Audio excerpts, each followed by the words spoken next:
Y bien, bienvenidos a todo el público presente el día de hoy. Estamos en el tercer diálogo de terapiascontextuales.com. Yo me llamo Natalia Díaz, soy psicóloga y hoy día vamos a conversar acerca de la terapia de aceptación y compromiso, sus componentes y la creatividad. Para ello hemos invitado al psicólogo Juan David Camargo. Él es egresado de la Fundación Universitaria Konrad Lorenz de Colombia, es especialista en psicología clínica infantil del adolescente y la familia, con una profundización en psicología educativa y orientación escolar. Actualmente es psicólogo independiente, dicta clases particulares sobre análisis funcional de la conducta, ABA, formulación clínica y ACT. Juan David, muchas gracias por estar hoy día aquí con nosotros en Terapias Contextuales, por haber aceptado nuestra invitación y por estar hoy día aquí con nosotros. Muchas gracias a ustedes por la invitación en este día tan genial. En esta entrevista vamos a querer conocer un poco acerca de tu trabajo, acerca de tus opiniones con respecto de la terapia de aceptación, de compromiso, y al final también vamos a tomar en cuenta preguntas del público. Así que si el público tiene alguna pregunta que quiera realizar a Juan David, pueden dejarlo abajo en los comentarios y faltando 15 minutos para poder terminar esta entrevista, se las voy a hacer a Juan David. ¿Sí? Y bien, Juan David, comenzamos. Quiero hacerte la primera pregunta. En la terapia de aceptación y compromiso, eres una de las personas que más ha trabajado en este campo en tus redes sociales, en tu canal de YouTube, en algunas conferencias que has brindado, en entrevistas, ¿no? A modo general, quisiera primero saber qué consideras tú que te hizo a ti decidir por especializarte en ACT, en la terapia de aceptación y compromiso. Bueno, pues para ser muy sincero, creo que todo fue gracias a la especialización, al posgrado. Creo que luego de que pues terminé mi labor como orientador en el Gimnasio Modelia Real, un colegio aquí de Bogotá, y me dediqué pues a hacer la especialización. Al principio yo era muy, ¿cómo lo digo yo? Como muy centrado en el conductismo radical, muy centrado en lo que era la modificación conductual, el análisis funcional, ABA para allá, ABA para acá, hasta que pues yo tuve una excelente supervisora, excelente docente que me fue guiando en mis prácticas clínicas en la especialización y que me fue, como me lo dijo ella, orientando a lo que para mí era importante, y al principio yo no tenía como esa noción, como no tenía como esa idea, como no, pero es que ¿por qué me hablas de terapia de aceptación y compromiso si a mí no me interesa eso? O a mí lo que me interesa es modificar la conducta, no sé qué, pero ella de alguna u otra manera sí me fue acercando a lo que más me importa, y a medida que iba acercando más a partir de el diálogo sobre los casos, sobre las intervenciones, pues me fue encantando porque ella, de hecho, y ella y un profesor de la Conrad, Lauren Marshall, pues me fueron inculcando esta terapia de aceptación y compromiso a partir de la creatividad. Y yo soy una persona muy creativa, ¿vale? Soy una persona pues bastante creativa que vio que esto probablemente en el contexto de la psicología era como su mundo, era como su espacio, su patio de juegos, en donde pues podía hacer muchas cosas bonitas, muchas cosas geniales, llamativas, correspondiente a la terapia de aceptación y compromiso. Y entonces ahí fue cuando yo elegí pues a lo largo del primer y segundo semestre de la especialización, pues enfocarme y especializarme en esta terapia. Me acuerdo muy bien que la profesora al comienzo me preguntó, bueno, ¿y tú qué quieres? ¿Terapia de aceptación y compromiso o quieres una visión mucho más, me lo dijo así como mucho más objetiva, no objetiva, sino como más cerrada, ¿cierto? Entonces, Ujú. pues bueno, yo opté por la más cerrada, me acuerdo muy bien, pero con el paso del tiempo me fue dando curiosidad acerca de los componentes, acerca del hexágono de la flexibilidad psicológica, y dije como, wow, o sea, con el paciente puedo hacer esto, puedo hacer lo otro. Y claramente la profesora me acuerdo muy bien que al finalizar el primer semestre de la especialización me dijo, bueno, pues bienvenido a ACT, porque lo que vamos a trabajar el siguiente semestre con estos pacientes y con más, pues es aceptación y compromiso, y creo que te fluye bastante bien por el hecho de ser creativo, y ahí es donde la terapia misma pues te ha acercado a lo que es más importante para ti, que es la creatividad, ¿vale? Entonces, ahí como que encontré mi zona, mi lugar de inspiración, y claramente pues con los pacientes realicé varias actividades lúdicas, didácticas, con juguetes, obviamente pues en mi pregrado pues también utilicé los juguetes y me criticaban muchísimo, me decían como, "¿Y usted por qué trae eso aquí? ¿Qué le pasa? No sé qué", pero con el paso del tiempo eso se me fue reforzando, ¿cierto? Hasta el punto de que en la especialización pues no solamente llegué a hacer cosas de aceptación y compromiso en el consultorio o en la IPS, el Centro de Psicología Clínica de la Conrad, sino en las clases, porque todas mis exposiciones de alguna u otra manera derivaban en creatividad y en algún punto que yo quería tocar correspondiente a los componentes. Entonces, pues nada, feliz. Y obviamente, como estoy hablando de la Conrad Lorenz, que es una de las mejores universidades en Colombia de psicología, pues no faltaban las personas que sí me apoyaban, que sí querían que yo siguiera haciendo esto. Bueno, mis profesores lo hacían, pero digamos en el campo social había gente que siempre me criticaba, que siempre me miraba mal, que siempre me decía como, pero es que usted cómo se le ocurre hacer esto, mientras había otras personas que sí estaban como diciendo, wow, genial, hágale, hágale, ¿no? O sea, muévase, hágale. Y lo que yo hacía era, pues, me hacía sentir bien, me hacía sentir muy feliz y claramente, pues, en cuanto a términos objetivos, pues digamos que ayude a muchas personas fuera del campo clínico, fuera del campo de la universidad. Y bueno, creo que es lo que quizás me está identificando ahora, ¿no? Pienso yo que cuando alguien ve mi contenido y ve algo creativo, lo asociará con la terapia de aceptación y compromiso, porque de hecho es lo que yo he estado como haciendo como con intención, ¿cierto? Asociar las habilidades clínicas, las habilidades creativas del profesional, a lo que más le apasiona, a la terapia que más le apasiona, sea terapia cognitivo-conductual o terapia de aceptación y compromiso o DBT o PAF o, no sé, economía de fichas, moldeamiento, modelamiento, encadenamiento, bueno, en fin, varias cosas técnicas operantes también, entonces creo que esa es la pequeña historia de por qué me gusta tanto la terapia de aceptación y compromiso. Sí, he logrado ver también algunos videos tuyos en YouTube donde explicas los procesos de ACT para que se pueda entender como un poco más ameno el tema, ¿no? Mediante dibujos, caricaturas y también he logrado ir a una conferencia que diste y explicaste mediante dibujos, ¿no? También te ha sido útil para explicar, por ejemplo, sobre el análisis funcional. Ujú, claro.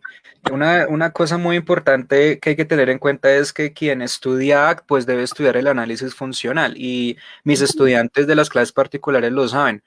O sea, el análisis funcional para mí, y de acuerdo a la literatura en aceptación y compromiso y de acuerdo a la literatura de ABA, pues es indispensable el análisis funcional como si fuese la columna vertebral de todo, ¿no? De hecho, cada vez que empezamos a estudiar ABA, lo primero que yo hago es enseñarles análisis funcional. ¿Por qué? Pues porque es esencial, es importante identificar funciones, modificar las funciones o modificar el comportamiento de determinadas funciones a partir de, sí, a partir de todo lo que podemos apreciar de un caso, ¿cierto? Y claramente si estamos hablando del análisis funcional como la columna vertebral de absolutamente todo para mí, bueno, no para mí, sino para todo todo el contexto clínico, obviamente, pues es indispensable estudiarlo y entonces ahí es donde vamos a ver cómo esas estrategias creativas, explicativas, ¿cierto? Pueden ser mucho más facilitadoras para el aprendizaje tanto en ABA como en ACT. Y pues de hecho yo lo hago porque digamos que es como una especie de crítica social, ¿vale? Porque yo tuve profesores, créeme, bastante rígidos que a uno lo consideraban tonto en el pregrado por hacer, digamos, las cosas que yo hago, ¿cierto? Porque desde el pregrado yo hago cosas bastante creativas, hay algunos que me decían sí y otros que me digan, usted es un desastre, usted vaya, me acuerdo mucho que había un profesor en la universidad y me lo dijo a comienzos del posgrado, yo estaba subiendo las escaleras hacia clase y el profesor, pum, me frenó ahí, o sea, yo estoy corriendo y pum, llegó ahí y yo, uy, profesor, ¿cómo está? Me decía, yo pensé que usted estaba leyendo cartas. Yo pensé que usted estaba leyendo el tarot, no sé, haciendo otra cosa, porque yo como psicólogo, usted la verdad es que, como que no, no sé, no. Usted no se dedicó al psicoanálisis de pronto, o a o a eso. Yo creía que estaba haciendo eso y yo me le quedé mirando y yo, no, ¿por qué lo dice? No, yo pensé, como usted resulta con unas cosas supremamente extrañas. Y yo, no, profe, y resulta que ese profesor, pues fue uno de mis profesores del posgrado, Y al final, pues tuve que hacer lo que todo estudiante rebelde en la universidad hace, sacar una de las mejores calificaciones de promedio en su clase y demostrarle a él que lo que estaba diciendo era pura tontería y claramente que se calmara un poquito, porque aún así cuando eres creativo tienes muchas habilidades más que explotar y ciertamente si dominas los conceptos, pues muchísimo mejor. Y así es como aquí en Colombia decimos, cerramos picos o callamos bocas. A mí Sí. me tocó así con varios profesores porque la verdad estaba cansado de que me dijeran, es que usted no tiene fundamento, como que no lo tengo, claro, y ser creativo tiene su fundamento. Y si no eres, y si eres creativo, pero no tienes fundamento, pues ahí sí tienes que retomar, ¿vale? Tienes que estudiar porque no vale la improvisación, ¿cierto? Tienes que ser Exacto. creativo, tienes que tener fundamentos, pero sobre todas las cosas tienes que aportarle algo al mundo más allá de esa improvisación, ¿vale? Entonces creo que es, Ujú. bueno, es una historia muy larga, pero sí, sí. Te lo preguntaba porque se dice que es un poco difícil comprender o aprender sobre el análisis funcional de la conducta. En tu experiencia docente, ¿qué dificultades has podido encontrar al enseñar este tema del análisis funcional? Las dificultades que yo he conocido son, bueno, vienen a partir de la distinción entre reforzamiento y castigo. Eso sí que se confunde bastante, especialmente el reforzamiento negativo por evitación y por escape. Hay estudiantes que ¿Cómo me se, cómo dicen, se, hay cómo se estudiantes que me funciona? dicen, eh, es que yo el reforzamiento negativo por evitación y por escape lo veo exactamente igual. Cuando uno dice no, o sea, los dos son conceptos completamente diferentes, ¿cierto? No es lo mismo que un paciente esté en un contexto aversivo, ¿cierto? Que en Ujú. donde tengamos una estimulación aversiva que está en curso y entonces escape del mismo a pues tener un paciente que esté evitándolo, ¿cierto? Cuando tú evitas, tú estás posponiendo las cosas a partir de excusas y demás, pero cuando tú escapas, estás en el contexto aversivo y pues lo que haces es que para disminuir un malestar emocional o para disminuir el malestar fisiológico que pues, empiezas a percibir, o incluso cuando, digamos, disminuyes la aversión de una misma situación, pues sí o sí tienes que comportarte como sea, pero eso no es igual a la evitación. Entonces me han dicho, no, es que yo he leído a interconductistas y esos neoconductistas, interconductistas, creo que son interconductistas, que dicen que no, que eso no existe, que no sé qué, uno como no. En el contexto clínico existe, en el contexto clínico hay pacientes que evitan y que escapan, ¿vale? Así como también pacientes que son castigados positiva y negativamente, y es muy importante pues identificar estas funciones y es lo que los estudiantes pues más confunden.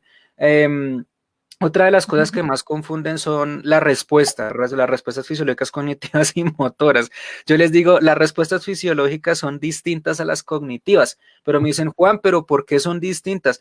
Puede que se relacionen, sí, tenemos una relación mediada, por ejemplo, que es la relación que existe entre las respuestas cognitivas, las respuestas fisiológicas y las respuestas motoras, pero los estudiantes insisten en colocar, por ejemplo, pensamientos y emociones en respuestas fisiológicas cuando no se trata de eso. Ujú. Entonces, es muy importante pues enseñarles a ellos con mucho cariño, con mucha paciencia, con muchos ejercicios, porque una cosa es la cátedra, así, digamos, hablar, hablar y hablar, y otra cosa es entrenar, practicar, y yo insisto mucho en las prácticas, yo insisto mucho en que si se vive un tema, se practique, y claramente estas dudas empiecen digamos que aclararse con el paso de la práctica, con el paso de ejercicios, y todo esto pues porque en el colegio me enseñaron, yo soy egresado del Liceo Navarra de la ciudad de Bogotá y no había ningún tema que en donde no practicáramos. Todo el tiempo estábamos practicando, practicando en matemáticas, en física, en biología, en química, todo el tiempo ejercicios.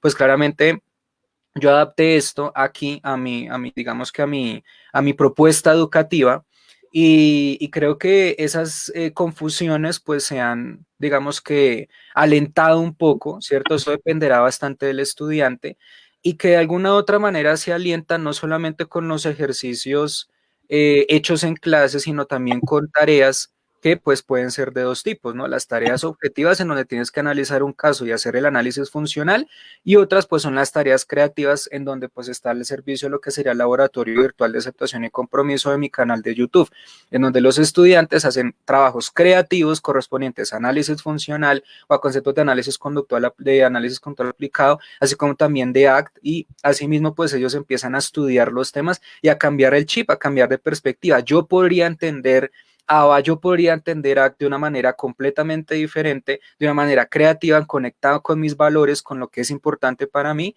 en vez de, digamos que aprenderlo con esa frialdad que muy probablemente al comienzo se puede notar, ¿vale?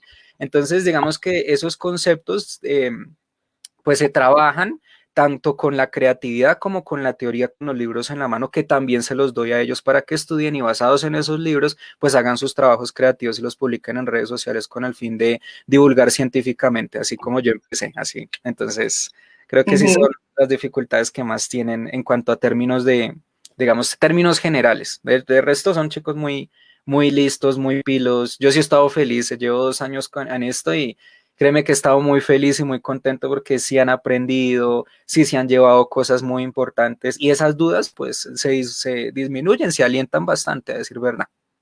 Ujú. Y hablando sobre los términos, que es sumamente importante lo que estás comentando, dentro de los procesos de ACT, existe una polémica sobre el uso de términos intermedios o términos medios como flexibilidad psicológica Mm, o esperanza creativa, al hablar sobre ACT.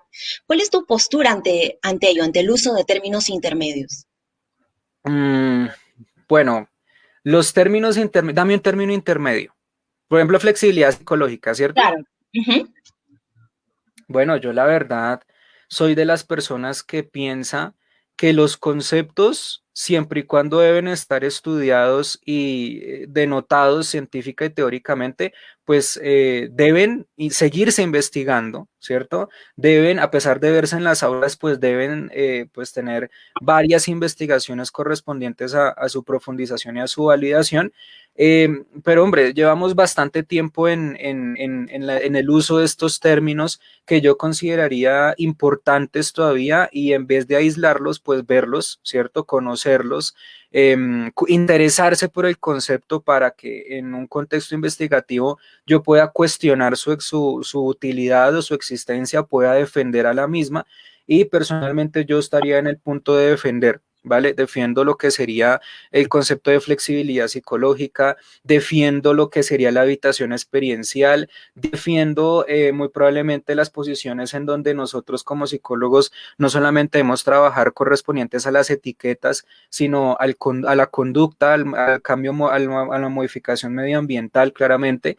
Eh, y creo que son conceptos que a pesar de que, digamos, estén inmersos en diferentes eh, digamos que polémicas o discusiones, pues tienen que seguirse viendo, porque es que eso hace historia a la psicología, ¿cierto? Si yo tengo un concepto hoy en el año 2020, pues estudiemos ese concepto, o sea, explotémosle hasta el punto en donde pues ya, digamos, se cuestione y empiecen otro tipo de perspectivas científicas derivadas de ese concepto, porque seguramente, si bien ese concepto en el futuro, pues de pronto no se utilizará, pues estamos hablando de la base de lo que sería el futuro. Entonces es muy importante validarlos y bueno, yo entiendo que hay gente que cuestiona muchísimas cosas de lava, muchísimas cosas de ACT, pero vivamos no en función al cuestionamiento, sino en función a todo lo que sería vivir lo que tenemos hoy en día, vivir lo que es útil para nosotros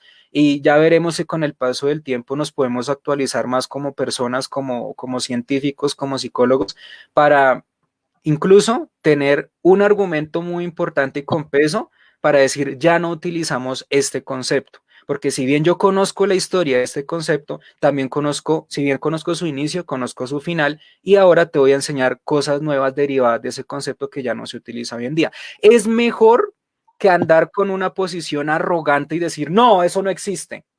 Yo he conocido personas así, ¿cierto? No, eso no existe. No, no, uy, usted es un idiota, usted es un burro, ¿cómo se le ocurre decir eso?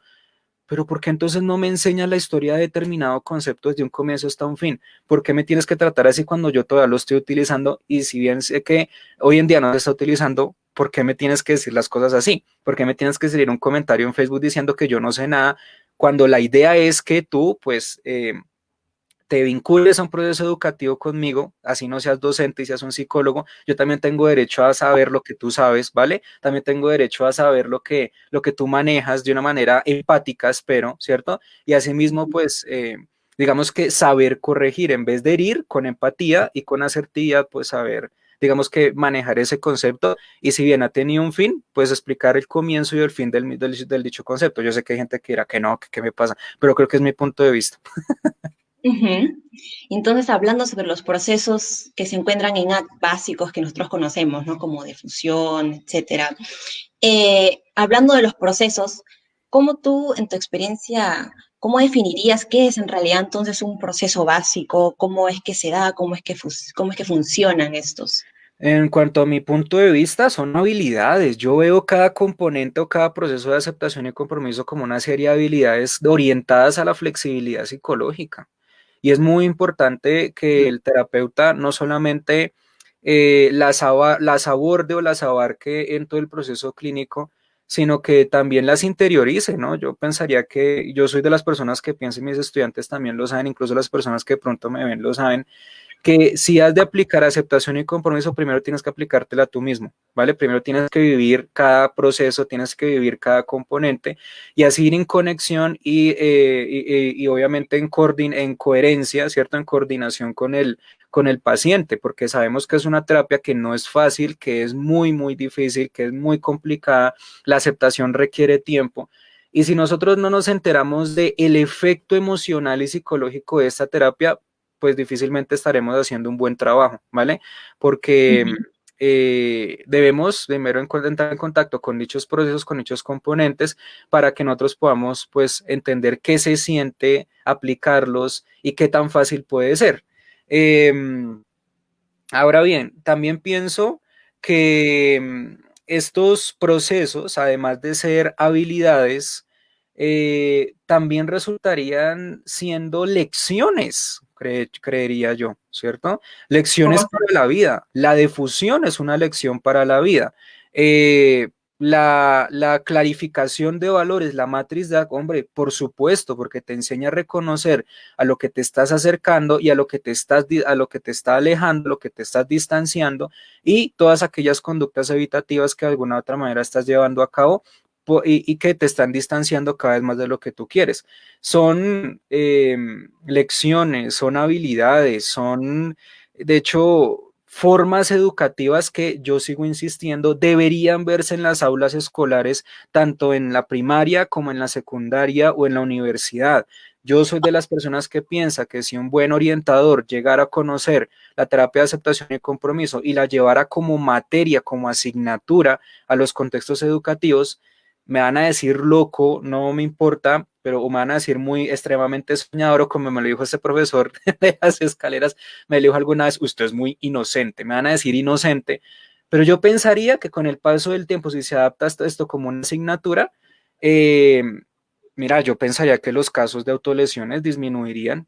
También pensaría que habríamos posibilidades de que los estudiantes se acercaran más a los objetivos que le importan. ¿Qué más quieres tú en la vida? ¿Qué quieres en tu vida escolar? ¿Qué es importante en tu vida escolar? ¿Cierto? Y claramente, digamos que se armaría una red completa de valores, de fortalecimiento de los valores que hoy en día, pues lamentablemente, escasamente se ven, ¿cierto? No es que quiera generalizar, pero escasamente se ven de pronto en los colegios en donde no, digamos que explotan el concepto del valor o explotan el concepto de lo que es importante para los estudiantes, sino que se limitan a enseñar de una manera memorística, ¿cierto? Como de memoria, como aprenda esto y ya salga de una vez. No, esa no es la idea. Pensaría yo que incluso en términos de académicos, pues se mejorarían muchas cosas. No sé, yo, por ejemplo, basado en este punto de vista, pues siempre oriento a mis estudios, a pesar de que no estemos viendo ACT, y estamos, por ejemplo, en el trasfondo de ABA o en el análisis funcional,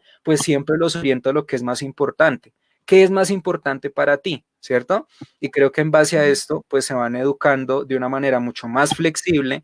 Ahí es donde defiendo otra vez los términos, mucho más flexible, mucho más asequible y con sentido humano. Eso es lo que son esos componentes, darle un sentido humano a lo que muy probablemente se está perdiendo hoy en día. Ujú. Bastante interesante lo que nos cuentas, Juan David, y también quería hacerte otra pregunta que considero que es importante escucharla de ti, ¿no? ¿En qué crees tú que se diferencie la terapia, por ejemplo, Gestalt y ACT? Porque hay algunos factores en común, ¿no? Como el darse cuenta, el aquí y ahora del La- humanismo que está en el Exaflex, ¿no? sí, la subjetividad. Aparte de su marco teórico, ¿en qué crees tú que se diferencian? Bueno, uy, pues ahí sí, para serte muy sincero, no sé mucho de la Gestalt. Sé que es una posición psicológica en donde la interpretación y la subjetividad es muy importante de acuerdo a la identificación de algunos estímulos. Ahí de para allá sí no sé mucho de la Gestalt, pero muy probablemente lo que, o sea, tú me estás preguntando lo que se diferencian, ¿cierto? Ah, Ujú, bueno, quizás muy probablemente, pues lo que se diferencian, para serte muy, muy franco, yo lo vería por el lado de lo que es que una está más por el lado estructuralista y la otra está por el lado más funcionalista. Por ejemplo, en aceptación y compromiso, si bien tenemos en cuenta el análisis funcional, tenemos en cuenta pues, la activación conductual, y tenemos en cuenta, de hecho, una base completamente pues conductista radical. Ya en la Gestalt sí encontraremos puntos estructuralistas que derivan, por ejemplo, del psicoanálisis o de otro punto estructuralista, pues muy probablemente eso los diferenciará, ¿cierto? El hecho de que una es mucho más encaminada a la subjetividad, mientras que para la otra, pues hay puntos más encaminados a lo que es la objetividad. Y claramente, si bien trabajamos con los pensamientos y las emociones que pueden resultar siendo subjetivos en el caso o en el contexto del paciente, pues siempre a partir de esto los orientamos a puntos objetivos correspondientes a la literatura, a los componentes o a los procesos y claramente pues que desarrollen a partir de los mismos pues habilidades encaminadas a la misma flexibilidad psicológica. No sé qué tanto se trabajará la flexibilidad psicológica en la Gestalt, pero pues creo que ese es mi punto de vista. Creo que una es más funcionalista y la otra es más estructuralista, pensaría yo. ujú. Ujú, correcto. Y ya para terminar, porque ya son 12:30, quería preguntarte, en Latinoamérica hemos visto que ACT ha llegado a ser una de las terapias, digamos que bastante rápido ha llegado a ser como popular, ¿no? O por así decirlo, bastante conocida, conversada dentro de los psicólogos, ¿no? Aparte de que tiene efectividad, ¿no? Aparte de su efectividad, ¿qué crees que ha llamado la atención en los psicólogos clínicos para leer más sobre la terapia de aceptación y compromiso y para formarse en ello? Yo pensaría que esa facilidad de ser creativos, porque va a sonar un poco filosófico esto, pero el ser humano, el ser, ¿cierto? Nace para proponer, Ujú, ¿cierto? sí. El ser humano tiene como objetivo, además de reproducirse, proponer, buscar modificar el mundo, buscar modificar su contexto. Entonces yo creo que todo esto parte de ese deseo de renovar, deseo de proponer, ¿cierto? La terapia de aceptación y compromiso juega mucho con esas variables y asimismo, pensaría yo, tiene esa propuesta de ser flexible con lo que tú conoces, más no ser alguien eternamente lineal, eternamente frío, sino si has de conectarte con tus valores, si has de conectarte con lo que para ti es muy importante y sabes que esto que estás estudiando tiene un sustento teórico y tiene pues evidencia, ¿cierto? Pues puedes ser libre creando varias cositas, ¿vale? Que sean funcionales para ti, que sean funcionales para tu educación, que te hagan resaltar muy probablemente a nivel clínico, a nivel, bueno, de la psicología, y que también te hacen como motivarte a seguir investigando algunos de estos componentes o propiamente la propia terapia de aceptación y compromiso. Entonces yo creería que eso motiva a las personas, pero yo hablo desde mi punto de vista. Y conforme a lo que han hecho mis estudiantes en el laboratorio virtual de aceptación y compromiso, pues veo que ellos tienen bastante libertad y bastante espontaneidad al ejemplificar un componente y creo que esto punto pues la hace mucho más grande. ¿Qué más? Yo creía que también el uso del lenguaje, la teoría del lenguaje es algo complejo, pero es algo bastante interesante que nosotros podemos abordar en la terapia de aceptación y compromiso y a partir de los marcos relacionales o a partir de diferentes digamos, estudios correspondientes a las reglas verbales, pues uno también es libre de proponer, ¿cierto? Y somos libres de proponer, por ejemplo, a través de las metáforas, porque no solamente vas a encontrar un texto de metáforas, sino que también las puedes diseñar, también las puedes realizar, ¿cierto? Entonces yo creería que, no sé, si involucramos el lenguaje, si involucramos esa libertad, pues estaremos hablando que lo que más llama la atención de esta terapia es la capacidad de creatividad y de proponer a tus pacientes, pues cosas que no les va a servir para un día o para dos, sino para toda la vida, ¿vale? También como última, porque ya nos tenemos que ir, ¿cierto? A También las como preguntas del última, público, todavía tenemos un vale, poco de sí. espacio. También como última, digamos, como último punto que yo pensaría de interés es, bueno, ya dije la creatividad, ya dije el lenguaje, las metáforas. Bueno, creo que lo que sería se me fue la paloma. Tal vez, vale, el hecho de estimular aún más esas habilidades clínicas, ¿cierto? Lo que es la Ujú. empatía, porque necesitamos ser empáticos para establecer la terapia de aceptación y compromiso y para desarrollarla. Lo que es la asertividad también es importante como habilidad clínica. Lo que puede ser los reflejos, ¿cierto? La capacidad de, de utilizar los reflejos para comprender y entender la emoción del otro. No sé, es que ustedes, yo soy muy fanboy de las de ACT y ven mucho esto, digamos, mucho potencial en cuanto a esos términos que estoy hablando. Y eso sería todo en cuanto a esa pregunta. Bueno, Juan David, muchísimas gracias por responder a mis preguntas. Ahora voy a revisar si es que el público ha hecho preguntas, al público que nos está viendo, y si es que de repente tienen recién una pregunta que la quieren hacer, la pueden escribir en los comentarios y yo la voy a ir revisando. Por mientras, José me dijo que estás colaborando, Juan David, con él en un proyecto que están llevando juntos. ¿Qué nos podrías decir sobre eso o adelantar, tal vez? Es un proyecto secreto, no podemos decirlo. No, pues Algo, un spoiler, algo. un spoiler, a ver, no, no quiero perder mi empleo. Estilo Tom Holland, o no mentiras. Bueno, estamos trabajando en algo bastante interesante que les va a servir muchísimo a las personas, no solamente pues concentrando todos los esfuerzos en fortalecer sus conocimientos como psicólogos clínicos, sino también estamos realizando algo, digamos, diferente que va a estimular su creatividad y que los va a motivar e inspirar a ser más creativos.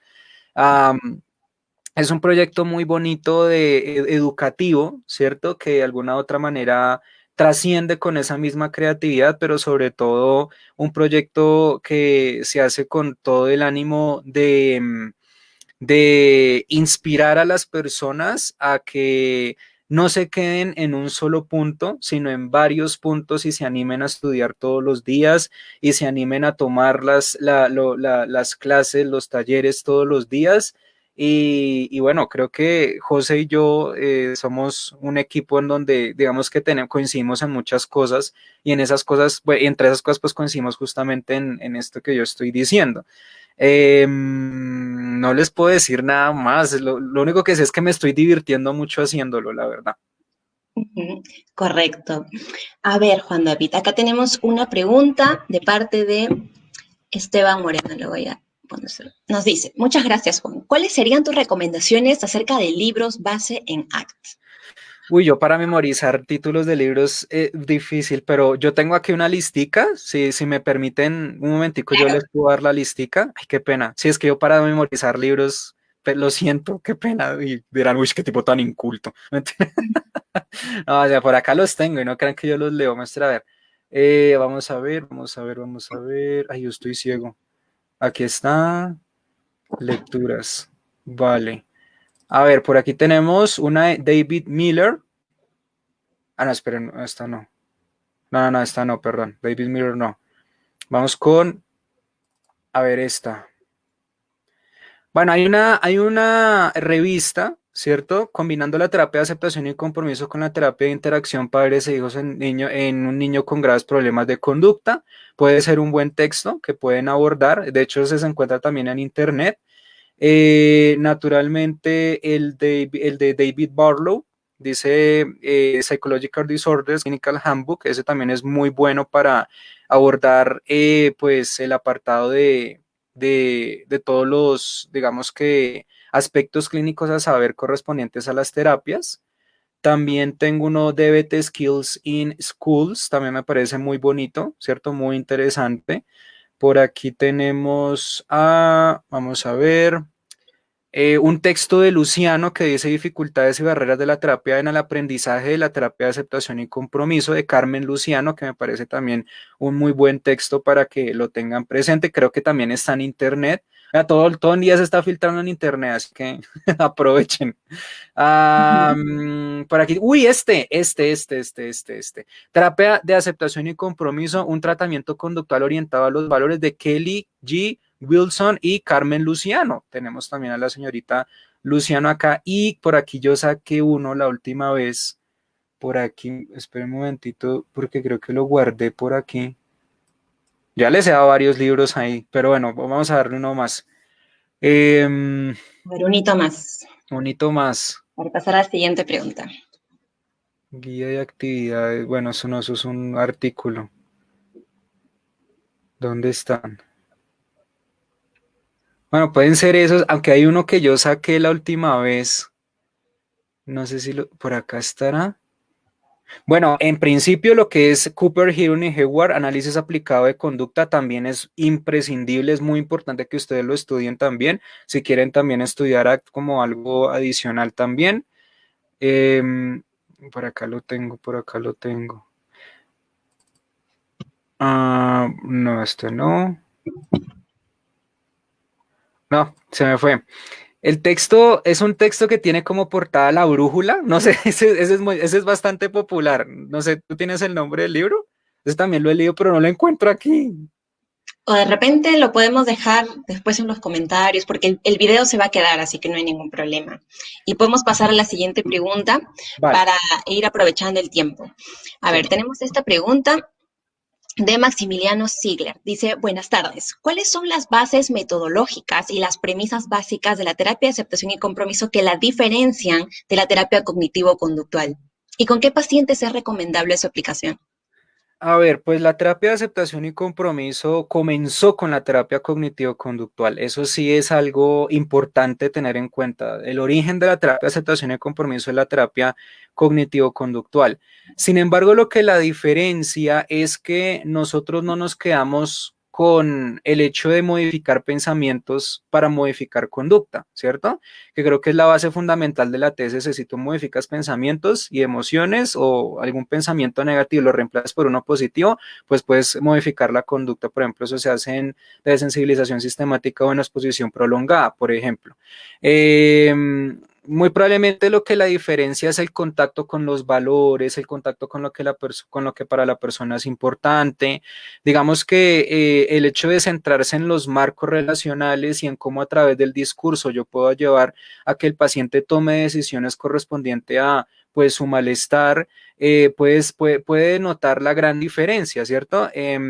Si bien utilizamos diferentes herramientas de terapias desde terapia cognitivo-conductual en aceptación y compromiso, pues seguramente estas herramientas mejorarán en el sentido de que si aproximamos más al paciente a los valores, a su propia flexibilidad psicológica y claramente a que tome la decisión de comportarse y de actuar de una manera diferente y que tenga un significado diferente de su propia realidad, lo podamos distinguir esto con la terapia cognitivo-conductual. ¿Qué más podemos decir? No, pues creería yo que esa es la diferencia más central de las dos terapias, creería yo. Ujú, correcto, pasamos a la siguiente pregunta. Entonces, ahora de Selval. Dice, ¿cuál es el impacto de trabajar ACT en niños? Dependiendo de la edad, es muy importante trabajar con niños desde los 6 años, ¿vale? La terapia de aceptación y compromiso, para enseñarles el valor de lo que es importante, el valor de lo que es importante, bueno, para ellos, para su familia.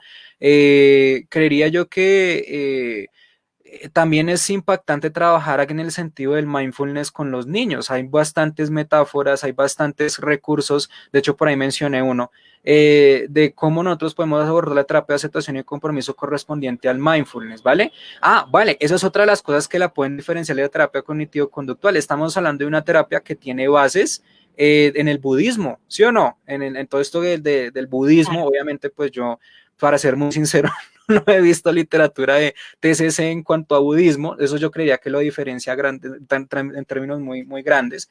Pero sí, digamos que el impacto de trabajar Acton con los peques radica en mindfulness sobre todo y también radica en que desde un principio se les enseña a ellos pues cómo acercarse, ¿cierto? A qué se están distanciando, a qué se están acercando y a enseñárselos a partir de metáforas, de hecho. Los niños a partir de las caricaturas aprenden bastante, ¿cierto? A partir de cuentos, a partir de relatos cortos. Entonces yo creería que en el contexto educativo, en el contexto clínico, pues sí es indispensable pues trabajar al menos estos aspectos. Claramente los niños pues no van a tener una abstracción tan compleja como lo pueden tener los adultos al ver la realidad, pero creo que si empezamos por este tipo de cosas bastante básicas, con el paso del tiempo tendremos bastante éxito ya en otra etapa, muy probablemente la niñez, sea la adolescencia o sea la adultez joven. Entonces yo creía que el impacto es bastante, es significativo. De hecho, creo que la terapia de aceptación y compromiso no solamente se restringe a trabajar con adultos, sino también con cualquier población, pero dependerá del psicólogo, de cómo hacemos que el paciente pues vea fructífero, vea prometedor este tipo de terapias a largo plazo, claramente. Ujú, También creo que funciona con el TDAH, si no estoy mal. En ujú, dificultades atencionales también puede servir bastante el hecho de mindfulness también. ujú. Muy bien, pasamos a la siguiente pregunta de Paloma Cañete. ¿Crees que existe relación entre la filosofía de constante crecimiento humano de ACT y la filosofía esotérica, pensamiento budista? Mil gracias. Pues como ya lo he dicho, el budismo también está pues ahí inmerso, ¿no? Entonces yo creería que sí hay una relación entre todos esos puntos filosóficos budistas y ACT, pensaría yo, ¿no?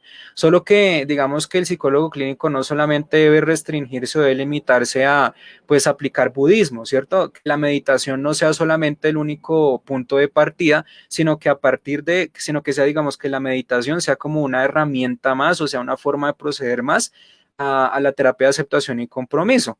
Entonces, sí, claro, yo pensaría que hay una relación. El budismo es importante para comprender mindfulness y mindfulness es importante dentro de ACT y creería yo que pues tiene una conexión bastante interesante, a decir verdad. Ujú. Muy bien, tenemos una siguiente pregunta de Ana. ¿Tienen alguna relación con la psicoterapia existencial? ¿Qué es la psicoterapia existencial? A ver, Ana Teresa, si nos podrías decir un poquito en los comentarios cómo definiría psicoterapia existencial para poder ayudarnos. Otro, Josué Nájera. Hola Juan David, me gustaría que hicieras énfasis en la diferencia entre improvisar y ser creativo. Fácil. Cuando uno improvisa, uno no tiene ni idea de lo que está haciendo. Y cuando eres creativo, tú utilizas tus habilidades creativas para, digamos, proponer algo a partir de lo que sabes, a partir de lo que conoces, ¿vale? Y esto con el punto de vista de aquellas personas que estudian constantemente las lecturas o los artículos para que en función a lo que tú estás leyendo o lo que ves que están proponiendo, pues tú propongas algo muchísimo mejor sentado en bases. Quien improvisa no tiene las bases. Bueno, buena respuesta, Juan David. Pasemos a la siguiente pregunta. Sara Díaz dice, ¿conoces algún libro de ACT destinado a intervención con niños, como el de Sale tu mente, entra en tu vida para adolescentes? Específicamente un libro, oiga, hay una chica en la especialización, yo no sé de dónde sacó ese libro, pero era bonito, bonito, lleno de dibujos, ilustraciones, y ella decía, sí, aquí se ven los conceptos en ACT, que no sé qué, para niños, pero yo nunca le pregunté el nombre. Wow. Entonces, pues a ver, si aquí hay alguno, porque si yo mucho tonto no le haber preguntado el nombre. Aquí hay pues hay artículos, ACT niños y adolescentes, por ejemplo, dice novedades en el tratamiento conductual de niños y adolescentes a partir de pues estar claramente la terapia de aceptación y compromiso.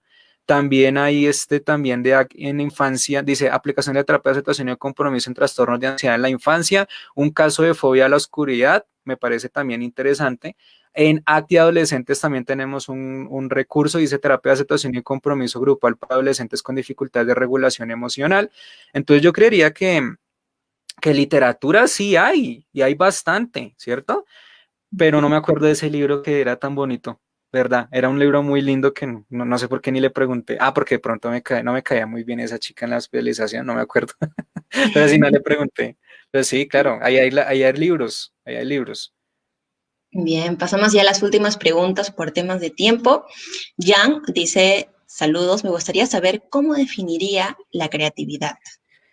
Uf, la creatividad. Bueno, la creatividad para mí es una serie de conductas o comportamientos que, uy, y me rajaron en esa pregunta, señorita Jan Oere. Uy, bueno, pues yo, a ver, creatividad yo la podría definir como una serie de comportamientos que pues tienen una funcionalidad en el medio ambiente correspondiente a pues todo lo que tú aprendes, ¿cierto? Es como el hecho de tener una habilidad, en de resumidas cuentas sería una habilidad, ¿vale? Una habilidad que tú puedes eh, fortalecer con el paso del tiempo correspondiente con ciertos comportamientos que tú emitas en el contexto o en el medio ambiente. Ya para no embarrarla más, dejaría la definición hasta ahí, porque es una pregunta un poco compleja. Sí. Incluso estaba pensando en esto de las inteligencias múltiples, pero sé que hay personas que dicen, no, eso no existe, es subjetivo, mientras hay otras personas que sí. Yo, por ejemplo, soy psicólogo educativo, yo vi inteligencias múltiples y claramente la creatividad tiene bastante correspondencia en esas inteligencias múltiples, pero para no embarrarla más, no voy a hablar más. Simplemente es una habilidad, es una habilidad de habilidades, muchas habilidades. Correcto, Juan David. Bueno, muchas gracias, Juan David. Por temas de tiempo nos hubiese gustado seguir conversando contigo. Había más preguntas del público, creo, pero ya sería para un siguiente diálogos contextuales que también esperamos contar con tu presencia. Si deseas tal vez dar algunas palabras finales para cerrar este diálogo. Bueno, pues a todas las personas que estuvieron aquí presentes, les doy las gracias por acompañarnos. A las personas que hicieron preguntas, muchas gracias por su participación, la valoro bastante. A las personas que pues de pronto estuvieron de acuerdo conmigo en diferentes cosas, pues nada, muchísimas gracias. Y a los que no, pues nada, pues gracias también por estar aquí presente.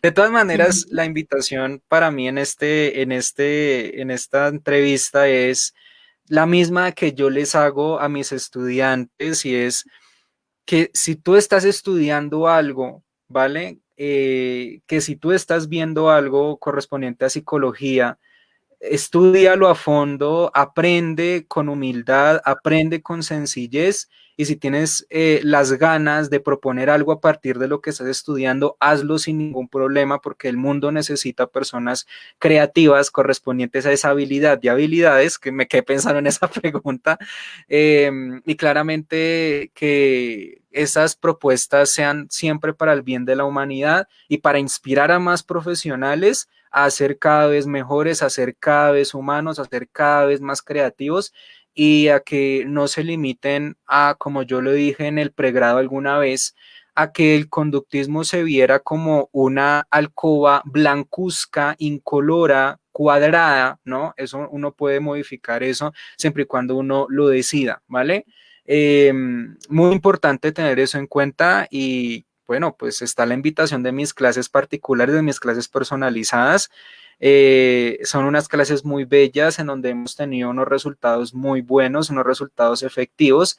Cada que un estudiante pues ve las clases, pues publica un video pues mencionando qué le pareció, cómo le pareció la metodología y creo que esos resultados de más de 30 personas que tuve alrededor de estos años pues han sido bastante favorables, bastante bellos y claramente pues es el simple hecho de decirle a la humanidad que nosotros los psicólogos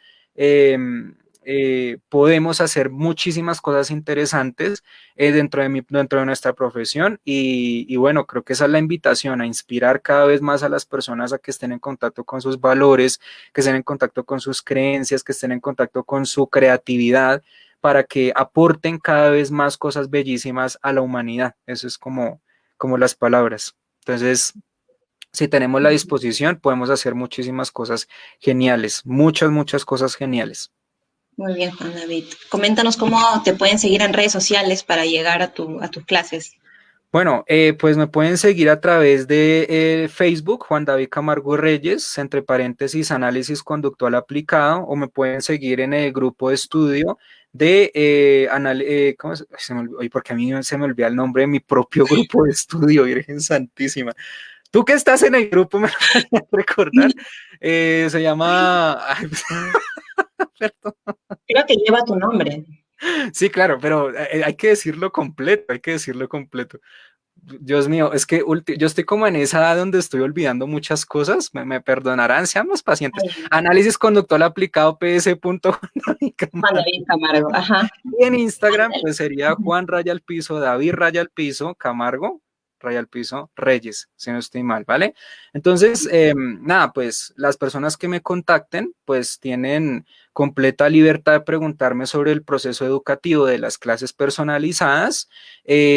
Van por niveles, el primer nivel es análisis funcional, el segundo nivel es análisis conductual aplicado. El primer nivel de análisis funcional de las clases personalizadas de análisis funcional tiene una duración de 6 clases, de análisis conductual aplicado tiene una duración de 10 clases, formulación clínica, me enfoco en la formulación de Leonidas Castro que tiene una duración también de 7 clases, lo que sería evaluación y formulación, y la terapia de aceptación y compromiso que también tiene unas alrededor de 6 a 7 clases máximo.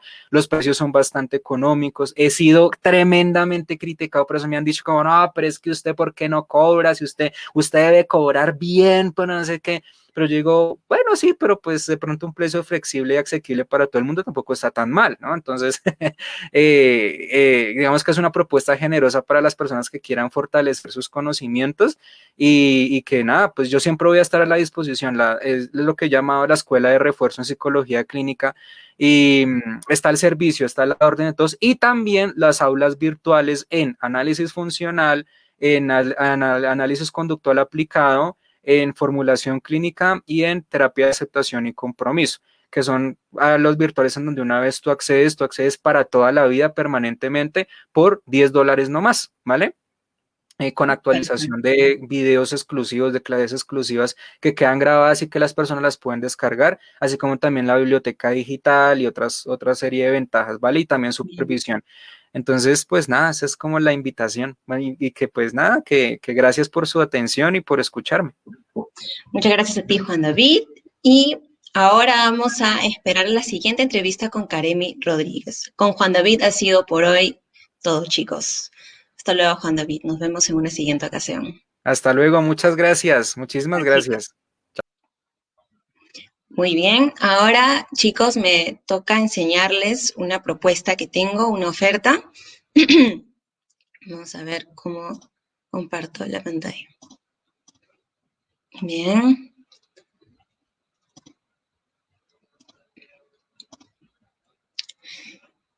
Avísenme si pueden ver, por favor, la imagen. A ver, dice que si se matriculan en cualquiera de estas formaciones, le vamos a enviar a ustedes un regalo, que es el libro digital de aceptación psicológica de Sansoles Valdivia Salas y Marisa Páez Blarrina. El libro está valorado en 15 euros. ¿Sí? ¿Pueden verlo? Sí, ¿no? Avísenme, por favor, si lo pueden ver, porque ahorita no estoy viendo mi pantalla.